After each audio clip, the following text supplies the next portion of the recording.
কবিতা গাছই পৃথিবীর প্রাণ, রচনায় ফেরদৌস আহমেদ আকবর।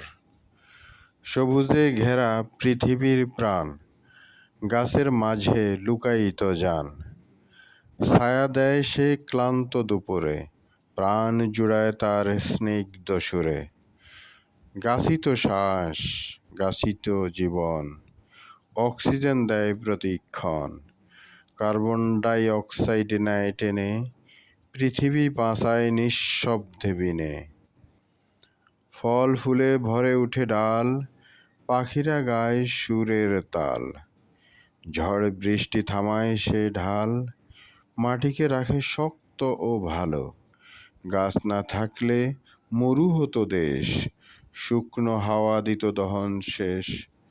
তাই তো বলি প্রাণের কথা, গাছ লাগানো সবুজের গাথা।